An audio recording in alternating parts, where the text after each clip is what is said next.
one of your very good friends, your former teammate, Julian Edelman, made it into the Patriots Hall of Fame, won the fan vote, beat Logan Mankins and Adam Vinatieri. And I'm curious to get your thoughts initially on um, Julian going in. And it feels like, for me, as a guy who's covered the teams, a guy who's been around the team for an awful long time, it feels like he is the very definition of a team Hall of Famer. He's probably not a Pro Football Hall of Famer. You look at the numbers, but you look at what he did, you look at his impact, you look at how wildly popular he was with the fans and continues to be with the fans. He feels to me like a perfect Patriots Hall of Famer. Yeah, I mean, I think he's just a perfect Patriot. I mean, he kind of sums it up all in one 5'11", type player that just did anything and everything he could to win football games. I mean, playing with Julian, playing with all those guys, Danny, Jules, Gronk, Tom, that whole team, but Julian specifically as a pain of an ass as he could be on a daily basis. He was a pain in the ass because he cared so much about football, about the team, about winning. He didn't care what it took, how his body felt, what he needed to do to get himself there. I mean, the guy tirelessly worked on his, recovery and getting himself ready to go, for every single Sunday. And I'll tell you a funny story. So this is Julian Edelman in a nutshell right here, right? So we're playing Houston playoff game, and it was 2016, and we were rolling over Houston. I mean, we went out there and just diced them up. And Julian broke the playoff record for receptions, I think it was, for New England. I As think it was, receptions yeah, and I think yards. you're right. So I remember exactly where we were on the field.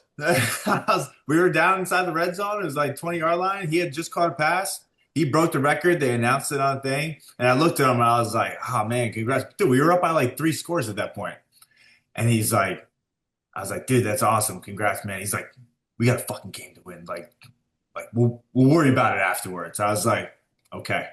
And I didn't say anything else after that. But that's Julian, man. The guy was, he literally would lay his life on the line to win a football game. I loved playing against him or with him. I loved playing alongside of him. He was another one of those guys that just, he leveled everyone up a little bit, I think, just because of how hard that he played. Again, pain in the ass to deal with from Monday to Saturday, but on Sunday, man, like you wanted to line up with that kid because you knew that you were going to get everything he had to try to win a football game. So when I saw that, I was so happy. I was super pumped for him. It's so well deserved. And I think it's an interesting conversation to throw his.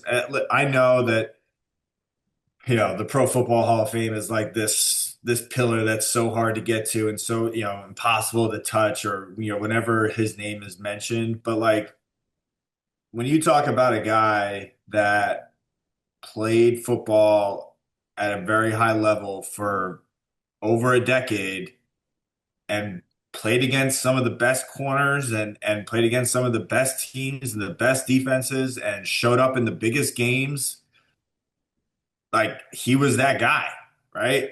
Yeah, sure. Was he a slot receiver and was he not a true number one? Like, I mean, I don't know, man. You tell me. Every single time I played against New England, my scouting report had number 11 on it, like written all over the place, right? It was number 11, number 87, and 12. That was offense, right? And it was like, okay, how do we stop these guys? Everyone that makes it into the Hall of Fame from an offensive perspective, like those are the guys that are circled on everyone's scouting reports, right? How do we stop these guys? Julian was that guy every week in and week out, man. I mean, there was never a time where it's like, all right, if we're doubling Gronk, like who's got Julian? Are we doubling Julian? Like, how the hell are we going to stop Gronk? It's just an interesting thing to talk about. It's an Mhm. interesting debate to have because maybe he doesn't have the stats or maybe the numbers that kind of match up against some of these other guys that are in the Hall of Fame or getting in the Hall of Fame. But you want to talk about a guy that played football at a high level, won a Super Bowl MVP, played in multiple Super Bowls and played well in every single playoff games and big game that mattered. Like that, I mean, it's an easy debate for me to have because I played with the guy. For everyone else and all the other critics, it's easy just to like, well, he doesn't have the stats, he doesn't have this, he doesn't have that. Like, yeah, I get it, man, but there's so much more to football. And Jules was football. I mean, guy was playing freaking two ways at one point in his career. I mean, reception. I mean, he did everything. He was oh man, he was such a pain in the ass to play with. But it's like this Well, dude, for like, me, I'll say this as a reporter looking at it from the outside, it felt like he mastered the ability to walk that line between being a pain in the ass and being an absolutely integral part of what you wanted to do on offense. And totally, totally. not many guys can do that because if you're going to be a pain in the ass, you damn sure have to be able to play on He Sunday. backed it up.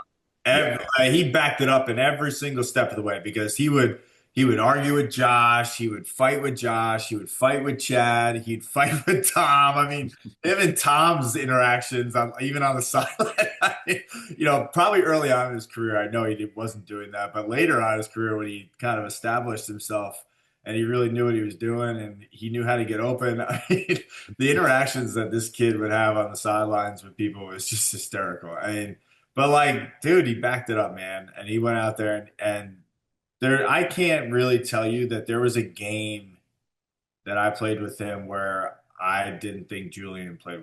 He came out. He was a gamer and he practiced his ass off too. Like, you want to talk about a guy who didn't miss practice and regardless of how he felt or what like, yeah, sure. Did he have to probably throw some extra, icy hot on or, whatever, an extra layer or tape or whatever it was just to get it there? Like he didn't miss practice because he knew how important it was. And that's kind of the type of guy that he was. I mean, he was all time, man. He's an all time teammate, all time football guy that I played with. And, very, very proud to be able to say that I played with Julian, and I'm very proud of him, and super happy for that is getting inducted to the Patriots Hall of Fame. It's well deserved. Wonder if he's going to bring that Kent State T-shirt that he wore underneath He his definitely will. uniform. He's going to bring that. It's going to be enshrined as well. It should be. He again, he's a fascinating guy because I remember in 2009 being out there for training camp and him working to return punts and him dropping punts and people booing him and He thinking, oh boy, seventh round guy, they got a full wide receiver room, was a dropping quarterback, for punts. Christ's sakes. You got to It's know what just, he was yeah, doing. yeah. I mean, and you look at him the same way you looked at, and I think and it's interesting that you had Slater come in 08 and Edelman come in 09, two guys who you didn't really know where they might fit.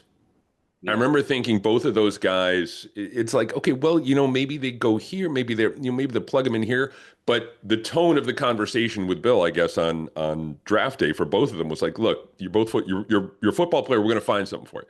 Yeah. We're going to make it work. Football player, man. Yeah, That's it right there. Football yeah, player. yeah. And it's interesting too, and I love this. There's an NFL film special out there that has to be done on the fact that they were roommates for a year. They lived in the same house. Yeah. Edelman and Oh, Slater yeah. lived together for a year. Complete opposite human beings. Oh, it's like a situation comedy. It is. The two of them, I tried to get more out of them when they were players and about that background and about that history. And they were both neither of them wanted to talk about it. So There's no way. there's a great, put it this way, there's a great 30 for 30. If there's a ESPN producer out there listening on Matthew Slater and Julian Edelman sharing the same house early in their careers. So Get the tell-all book that they can write together. yes, yes. What went down in that house? Really.